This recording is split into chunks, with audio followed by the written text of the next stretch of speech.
Excellent. Welcome to class today. It is such a pleasure to be here. This is our fourth and final class. First of all, I'd like to apologize because I understand that last class I told you the class would not be until next Tuesday, but indeed it was this Tuesday. And so I do apologize, but I'm so glad that you guys have access to this class. Um, at a later time. So, just go ahead and get to it when you can. Today's class, like I told you at the end of last class, was going to be covering learning disabilities, physical disabilities, and intellectual disabilities. Then, after our last assignment, where you guys interviewed your parents of a child with a disability, uh, consistently what you asked for more of was understanding ways that you can better support your parents. And so at the very end, we're going to talk a little bit about resources. So let's go ahead and get started with learning disabilities. Learning disabilities is in chapter 12 in your text, and it is a really good chapter. Talks about learning disabilities when you have a child that has no other identifiable disability, but still has difficulty with reading, with writing, with spelling, or with organizing or recalling information, they may just have a learning disability. My oldest daughter, who's 38, she has dyslexia. And so I can understand the frustration of a parent who doesn't understand why your child's not getting it. And so when you're looking at learning disabilities, they're a little harder to put your thumb on. It's not necessarily a single disorder.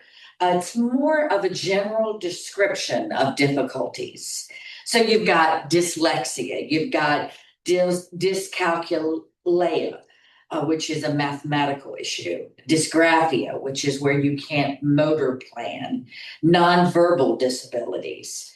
Now, when you think about disabilities, you have to think about the brain being wired a bit differently, causing trouble with processing, organization, and interpreting information that they receive from all of their senses, as well as recalling, organizing, and relaying information to others. So, for example, when a child sees a word on a page, the information that's relayed to that child's brain, if they see that word, has already been learned. So the brain instantly finds that word, and then the child is able to read that word effortlessly with no issues. They're able to recall that and pull it out of their memory bank. But a child with a disability can't do that. They see the word on the page, and the brain struggles to find their word in their word bank. And if it's in the memory, which it possibly is, being able to recall that back out is where the challenge is. So the child has difficulty reading that word. When you look at disabilities, there's usually, especially learning disabilities, there is a discrepancy between what the child potentially can learn and what the child is learning. So these are indicators for coping mechanisms that sometimes mask diagnosis. So that sentence made no sense. I'm going to go back and say it again. Discrepancy between when the child has the potential to learn and the child's actual ability to learn.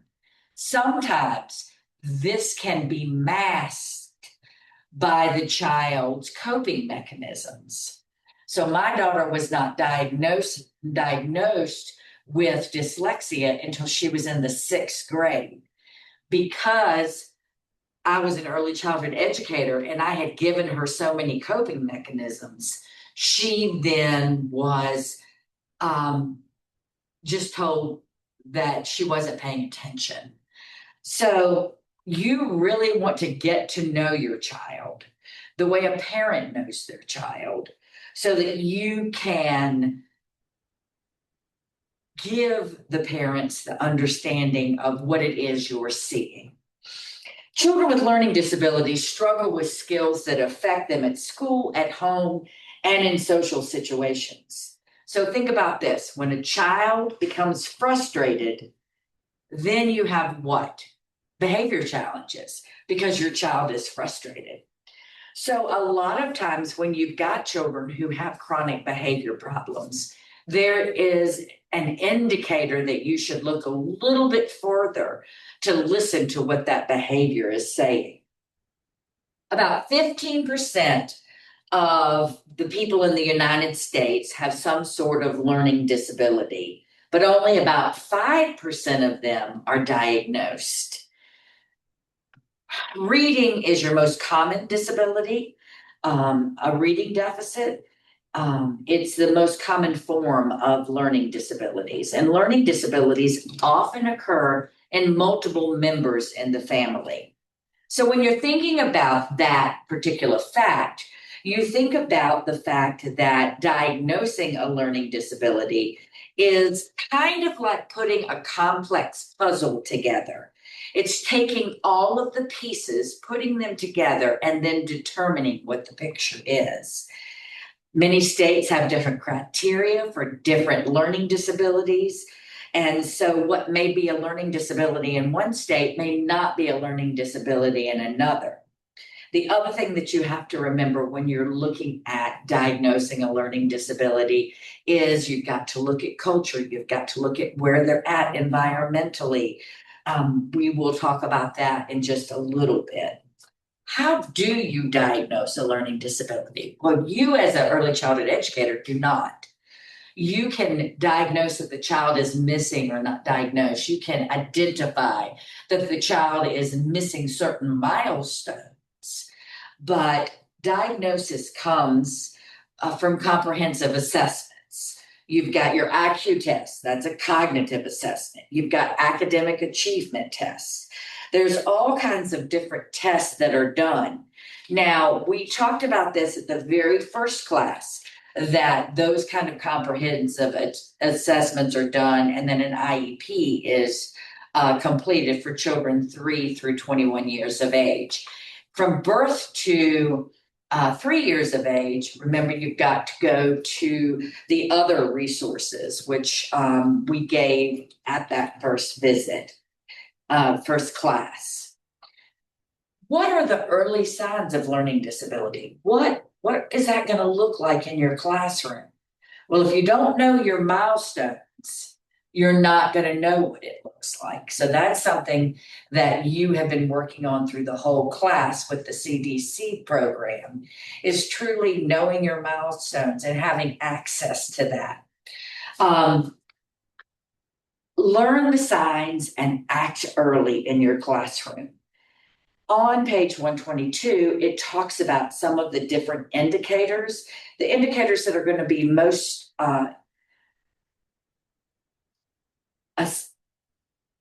that you're going to have most experience with are the preschool indicators. So struggling to pronounce words, repeatedly misidentifying things, doesn't recognize rhyming words or positional words, has difficulty following routines and directions, has difficulty with small motor skills like holding a pencil, zipping a jacket, holding a spoon, or has trouble sorting things by size, by shape, by color, or just even simply repeating patterns. So as you look at that and you've checked your milestone list, then you remember from our last class meeting that you're supposed to provide all of that data to your parents. Strategies in the classroom when you have a child that's been identified is just be intentional, be systematic, be patient, because some of the strategies that are going to work for one child are not going to work for another. You have to help them experience success in learning and increase their self-esteem. One of the challenges with children with exceptionalities is that they have a lower self-esteem because they aren't achieving that. with my oldest daughter, she had a really low self-esteem because she felt like she was dumb. And then when she realized she had an identifiable learning disability, then she was able to hold on to that and realize that it was not that she was dumb. It was just that her brain didn't process the information in the same way. So we found strategies for which her brain to process those information. So in your classroom, really work with your children with a natural curiosity. Bring in new materials, bring in new concepts, and let the children figure out things on their own. Provide opportunities for your kids to imagine, to create. You want the world to be a beautiful place. And you are setting up your classroom environment so that children can learn how to explore the world outside of your doors. Make sure you're doing read aloud stories. The children are participating in that and answering questions. Most students with disabilities have a high level of understanding and a sophisticated listening ability, but they do not have the ability to articulate that. And so you're finding ways for them to be able to do that. Working with parents to add opportunities to practice skills at home. So as you look at providing parents with support, that is one of the ways that you're going to do that, is to be able to teach parents to talk to their children, to provide materials for their children to explore that stimulates conversation, that stimulates collaboration, that stimulates problem solving, that the children learn how to match, that something as simple as sorting laundry, having the children participate with that, and allowing the children to tinker with open-ended materials. These are all very important. How do you teach your parents to do that? It may be in your monthly newsletter. You make the suggestion that the children sort the cans by fruits and by vegetables, or that the children sort the laundry by colors, so that you have those extension activities out there. And the children who do that come in and they get a sticker or something from the prize box. These are all ways that you can incorporate your parents in this process. And you then are giving them the gift of learning how to teach their children. Although disabilities don't go away, every person with a learning disability can employ strategies that will help them succeed in life, succeed in your classroom, and then succeed as an adult. So when you look at learning disabilities, you want to remember that each child is unique. When you look at any child, whether it's typically developing, atypically developing, a child with exceptionalities, every child is a unique gift, and every child is capable of learning something. And every child belongs in your class. If you remember that inclusion is not about a setting, it's not about a setting that a child is educated in. It truly is about a belief that all children are entitled to learn together and to fully participate in their community. I need you as an educator to trust your instincts and your professional judgment, to go the extra mile, to know when to seek help from others who have valuable experiences and valuable resources and knowledge that they can share with you. That is learning disabilities. As we move on from learning disabilities, we've not touched on physical disabilities.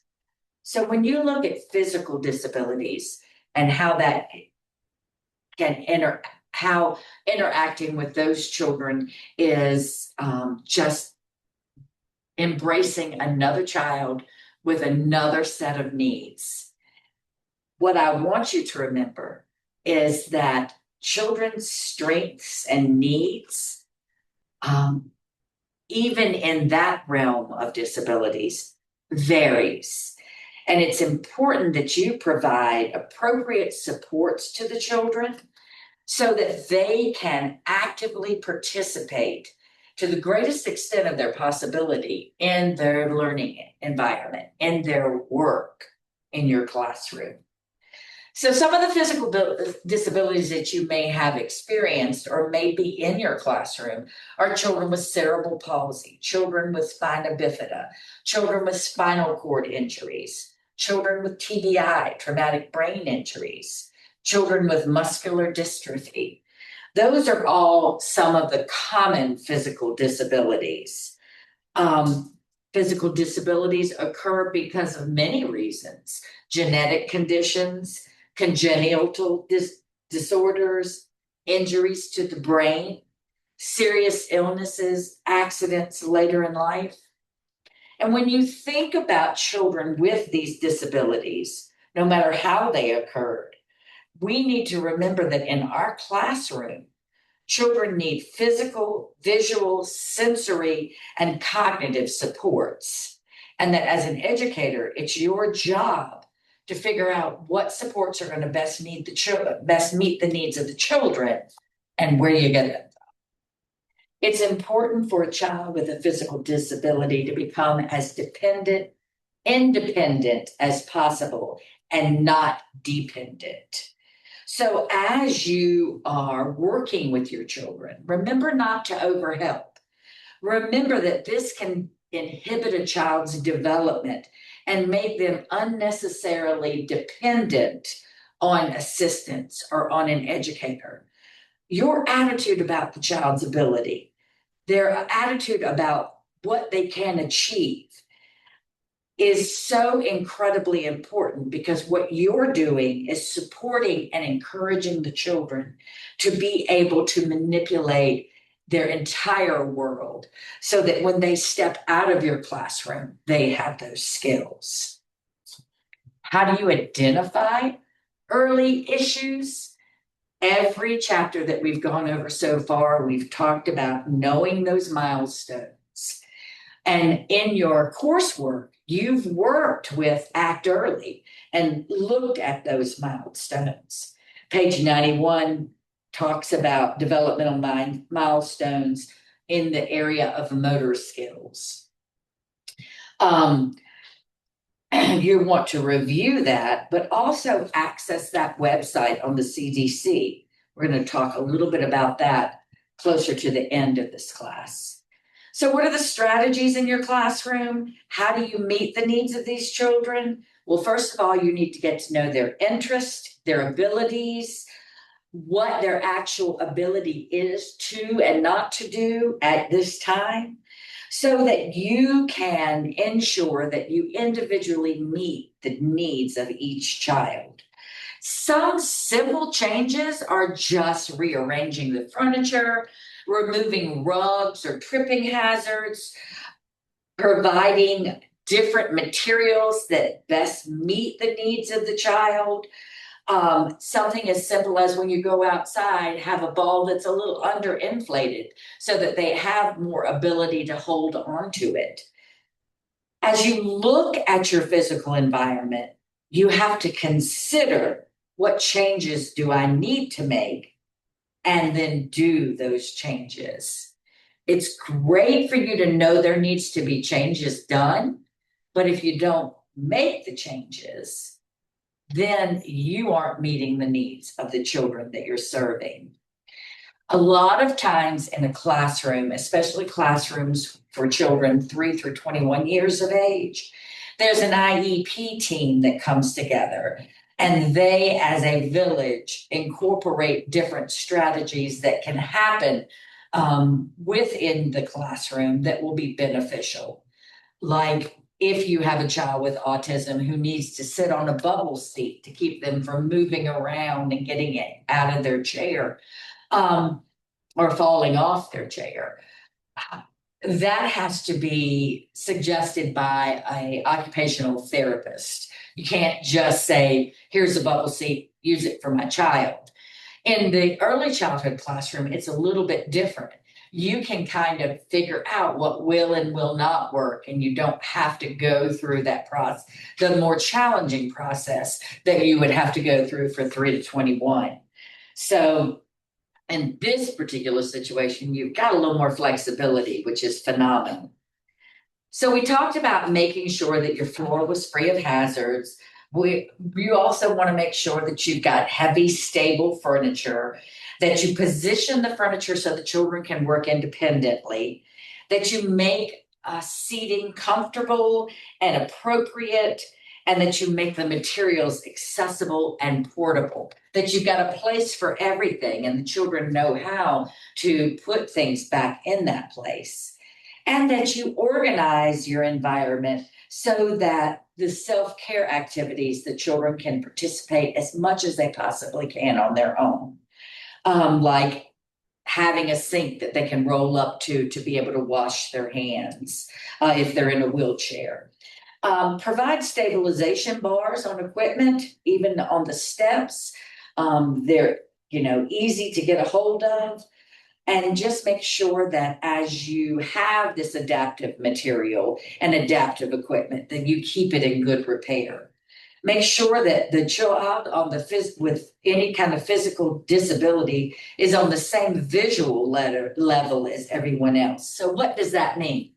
So I was in a wheelchair after a major surgery for about 3 months. And the one thing I realized is that the whole world was above me, and I was pretty much at the level of everyone's butt. A lot of people aren't as clean as they need to be. So they're, as you're looking from a different perspective, I got to see that children who are on a different level, physically, whether they're in a wheelchair or whether they're, shorter, whatever it is, that the environment looks a little different. So change your outlook on things. Look from the child's perspective.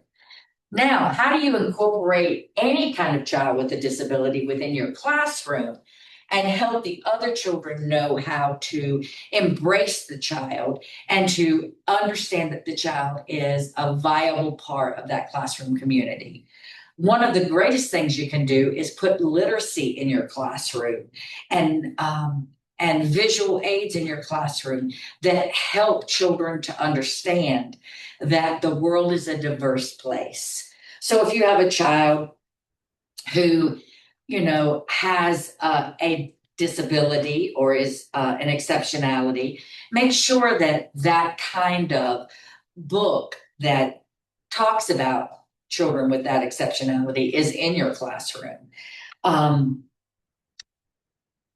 do you promote learning in your classroom independently and have activities and lessons in your classroom that are going to best meet the needs of children with physical disabilities? Well, hands-on. We're multisensory learners. So the more we can touch it, the better off we are. The more we can smell it, the better off we are. The more we can see it, the better off we are.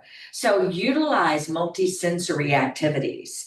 Make sure that when a child comes up and is working on something, that the objects are secure. So you've got a child with a physical disability who wants to paint, that your paintbrush accommodates that child's specific needs, that you've secured the paper down so that when the child goes to paint, the paper is secure, that you provide choices for the child, that you give children enough time.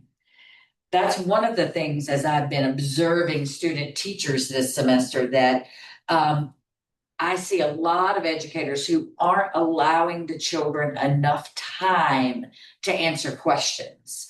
And so we want to make sure that we do that you alternate the busy activities, the active activities with more restful activities, that everything is within the child's reach, that needs to be reachable, and that you provide materials and instruction in different formats We talked about that when we talked about visual impairments, where you had Braille or you had letters that were tactile for your children with sensory issues. And of course, just work for success.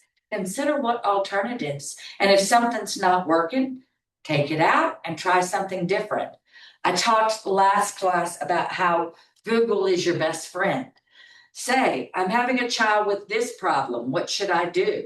And see if Google will come up and give you some ideas. Some of them you may be able to use, some of them you may not. But getting those ideas is only a couple keystrokes away. Remember, with all children, you want to promote independence with peers.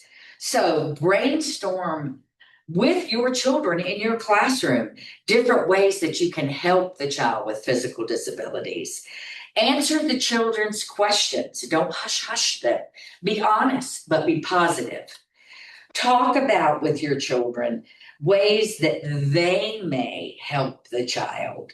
And if they're fearful, let them know they're not wrong to be fearful. That when we don't know how to do something or deal with something or help somebody, it sometimes is scary. Own your own feelings. Model how to respect the child, their personal space, and their boundaries. Think about the chapter on autism when we talked about how we need to teach children to ask to touch another child because it can become overwhelming. This weekend, I went to the zoo with a couple of my grandkids, one who is on the spectrum, and he has lots of challenges with touching. And so the other child was very frustrated. And I said, I can tell him to stop, but you need to use your words and say, Maverick, I need 3 feet. Hands reach from me. Or when you touch me, it makes me uncomfortable. Because then he is able to understand social boundaries, and it's not just an adult reprimanding him, but he's learning from his peers and his social environment. You want to make sure that, let's say a child is in a wheelchair, that the child who's in the wheelchair can push themselves. Don't overhelp. And we talked about that. And then just encourage your children to celebrate. Celebrate everything.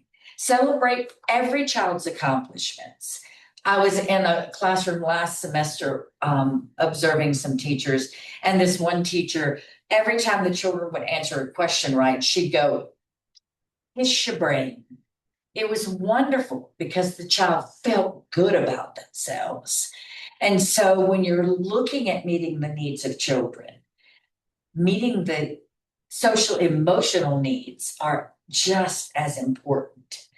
So when a child has physical disabilities, they can participate in your classroom and they can participate with their friends. They are more likely to be included and accepted, especially if you promote that with all of the children. Our last disability that we're going to talk about today, make sure I'm right on that. Yep. Our last disability that we're going to talk about today is intellectual disabilities, IDD.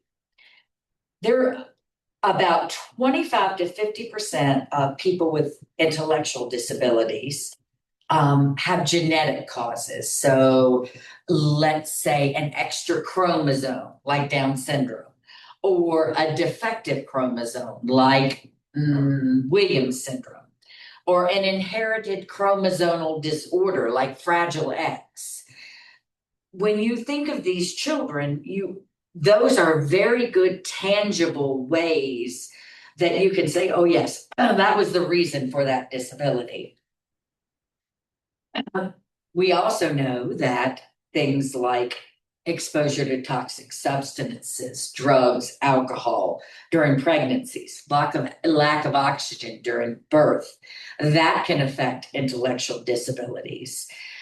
You also have illnesses that can be the reason for intellectual disabilities, like meningitis or measles, whooping cough, seizure disorders, and last, injuries can be a reason for intellectual disabilities. So you've got near drowning experiences, your head injuries,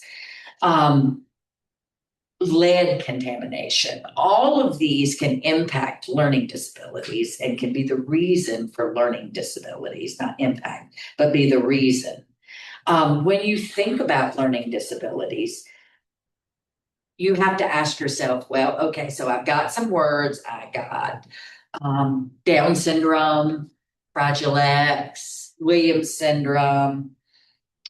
Those are all intellectual disabilities, but having a name for it is the first start. Knowing the impact of how it affects the child is the next step. So, with a mild intellectual disability, you're just going to have children who have challenges with planning, with reasoning, with problem solving, with generalization. Children with moderate intellectual disabilities, they have more noticeable issues with speech, with motor skills. They can communicate in simple ways. They can dress themselves like toileting, bathroom, but they may always need some supervision or support.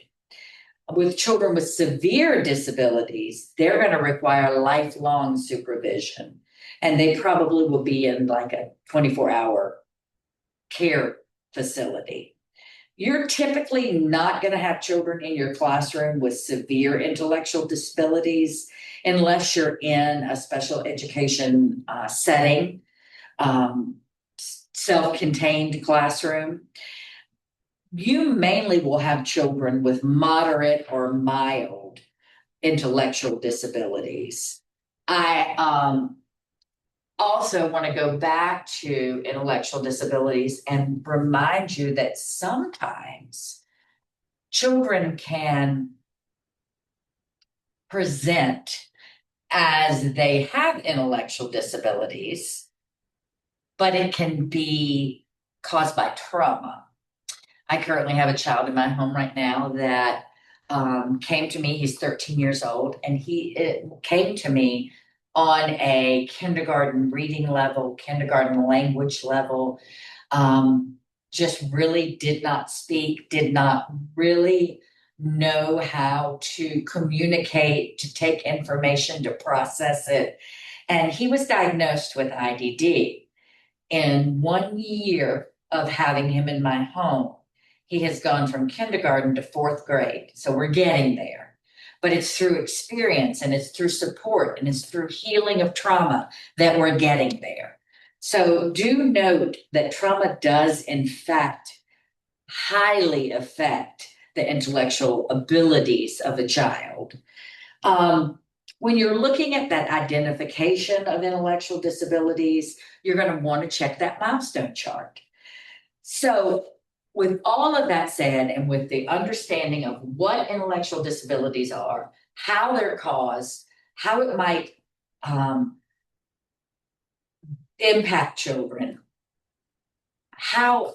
what strategies in your classroom can you provide that will support the children who have intellectual disabilities? So, you want to be as concrete as possible. You want to do what we talked about in the autism chapter first, then. You want to give immediate feedback, specific feedback. You want to talk about, we spoke of don't talk too much, give very specific instruction. You want to break all your tasks down into smaller steps. If you have a child that sees the whole task, they may think, oh, I can't do that, and completely concave. But if you say, okay, our first step to do this is this, then they can achieve that. It's going to build their self-esteem because they achieve step one, but it's also going to help them to understand that you build to get to something. You want to teach that skill forward, or you can teach it backwards, whichever works best for you. An example is putting on your pants. Do you want to help the child put on their pants and then let them pull up the pants as the last task? Or do you want to let the child do the first task of picking up the pants? And then you assist on what the next tasks are, or the part of the task, or the steps in the task. Teach play skills. Early academics is so incredibly important. So you want to understand that in your classroom, play is going to be your essential and most effective tool. So set your classroom up in learning labs or centers where the children can play and they can learn how to build all of the skills that they need to build, no matter what their exceptionality is. Make sure that you're spending that one-on-one time and that you're modeling. We've talked a lot about modeling within the classroom. We talked a little bit about parallel play, how if a child is beside another child who is doing something or is doing well, that they can watch them and pick up some of those skills.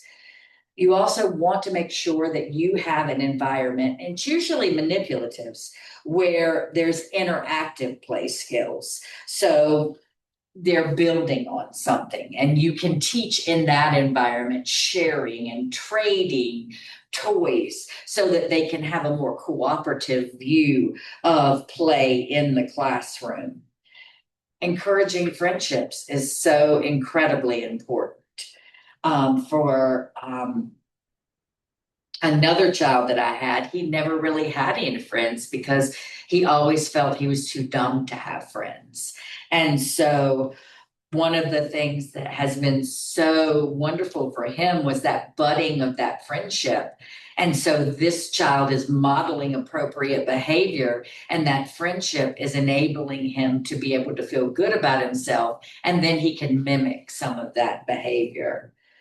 Using a buddy system. Anytime we go anywhere with my grandson, he's got a buddy that he is able to help remind him, hey, you've got to, where's your adult? So that buddy system is there, so that those supports are there. And then just strategies for helping other children accept and join and play. Just saying, modeling things like, may I play with you? Or for the child with exceptionalities, playing with a typically developing child, or for the child who is typically developing, learning how to play with the child with exceptionalities. Because young children with intellectual disabilities lack some key skills that they need, like communication or problem solving or understanding social cues, they may behave in ways that alarm you, self-injurious behaviors, like scratching or picking or hitting their head on the wall. This is something that you have to deal with in such a way. One of the ways that I dealt with it in my own classroom is to be able to say, we've got to keep ourselves safe. So here, why don't you do this instead of this?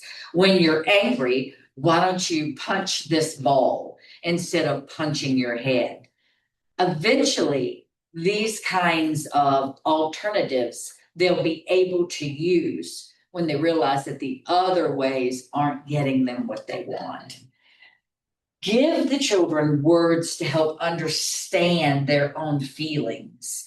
Have the children use pictures to communicate. We talked about that in the autism chapter, where you can use words, lots of Velcro, lots of little sticky things, lots of flip charts, so the children can explain that they're frustrated. Have children use picture communication strategies. Use schedules, activities, visual supports to help children transition from one area to the other. A transition box that they can take with them that has fidgets and different things like that.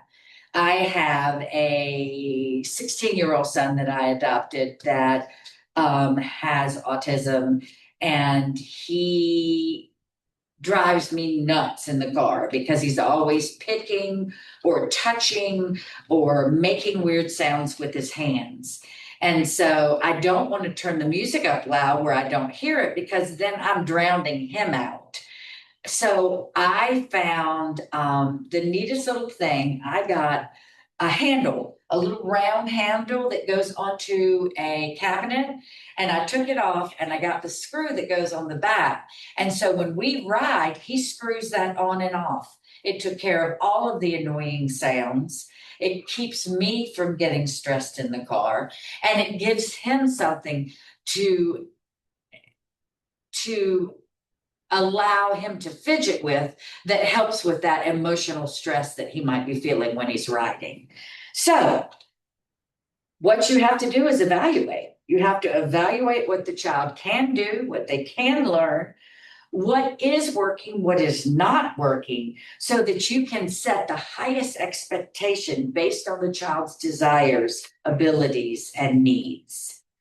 That is an overview of all of the disabilities and disorders that we talked about this particular class.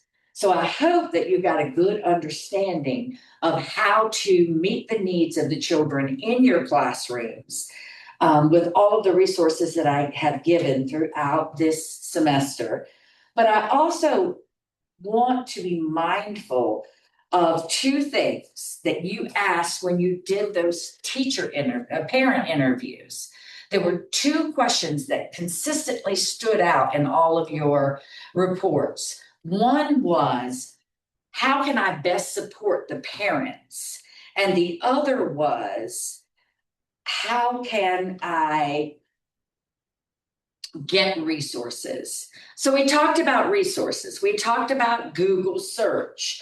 In our textbook on page 143, there are resources for all of the different areas that we spoke of. So if you've got a child with TBI, traumatic brain injury, go to the BBAA, which is on page 143.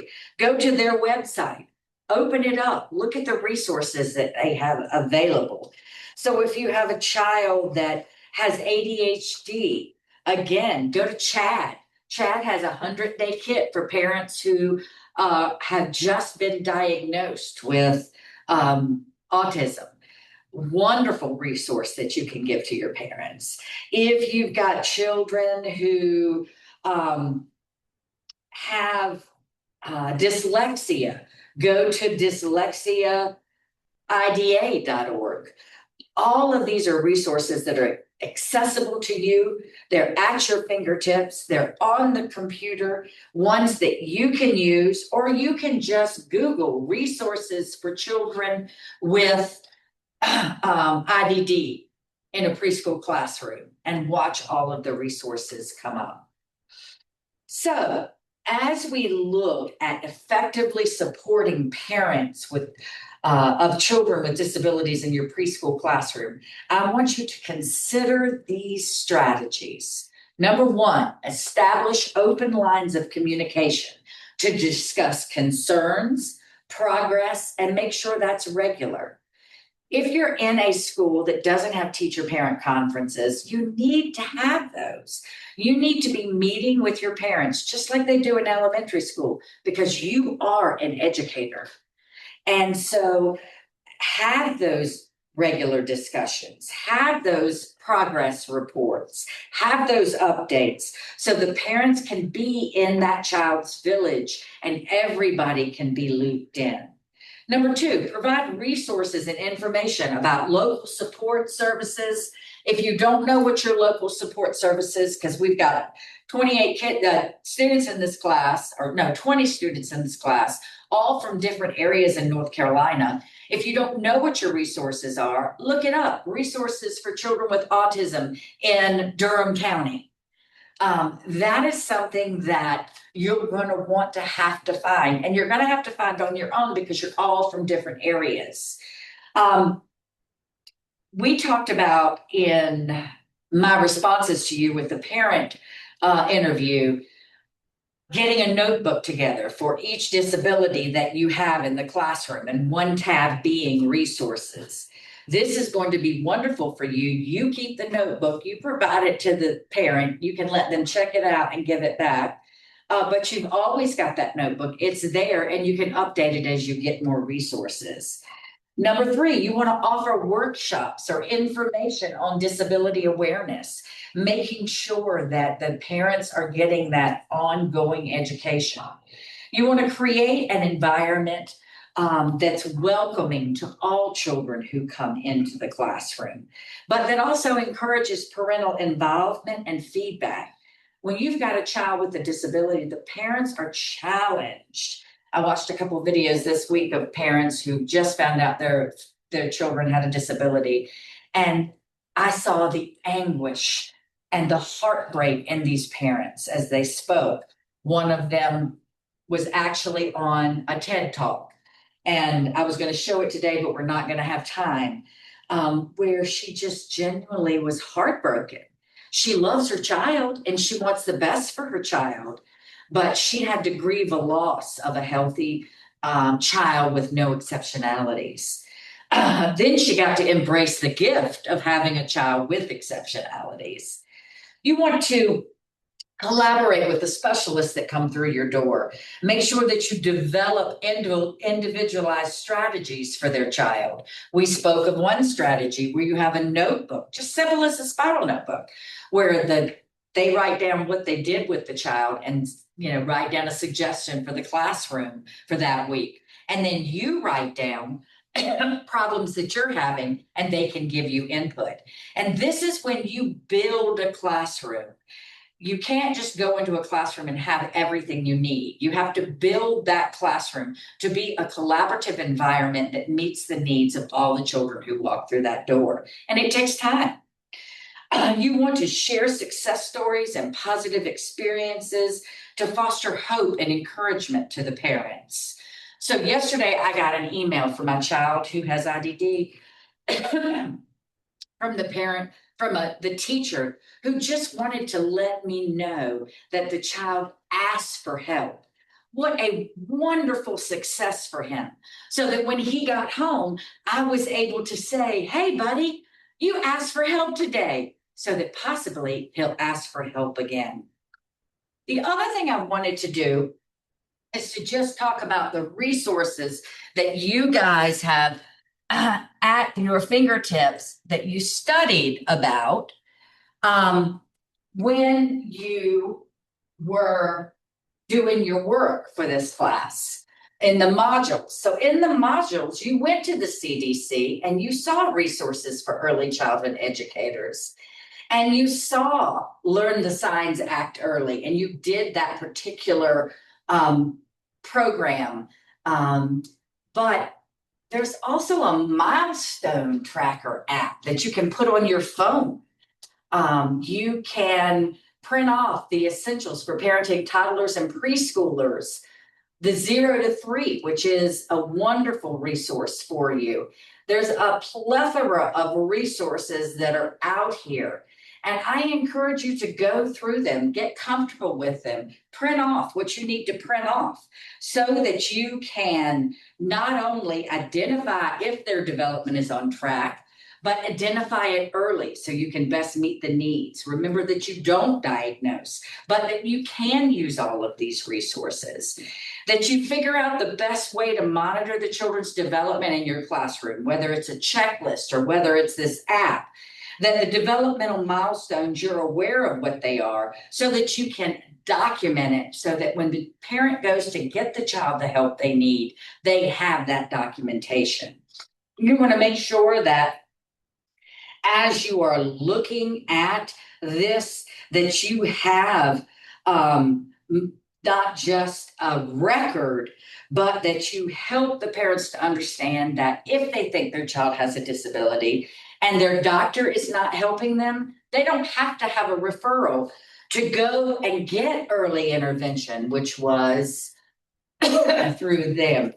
That they don't have to go and get a doctor's referral, that they can go to the public school system 3 through 21 and have their child evaluated, that they can contact an early interventionist and be able to have their child 0 to 3 years old evaluated. And then finally, just to encourage families to use the checklist themselves, that you know that when you are working with children, that you have to be prepared. When you're talking to the parents, that you have to be prepared so that you can present that village mentality and understand that there's more than just the parent in that child's life, but that there's the parent, you as the educator, the therapist, the early interventionist, all coming together to best meet the child's needs. Okay, this is it for me. I hope that you enjoyed this class. I hope that in this 8 weeks that you were able to take something that you can utilize within your classroom and actually touch and make the lives of all the children you serve better. Thank you very much. I will post this particular training and we will move forward. Please be mindful of all the emails that I sent because, excuse me, because any work that you're missing, I sent you an email to let you know that you were missing it so that you can get caught up, because we want to walk away knowing that we did well, that we have succeeded, and that we in ourselves have built our self-esteem up and our self-worth up so that we can go in the classroom and share that with the children. Thank you very much. Have a great day.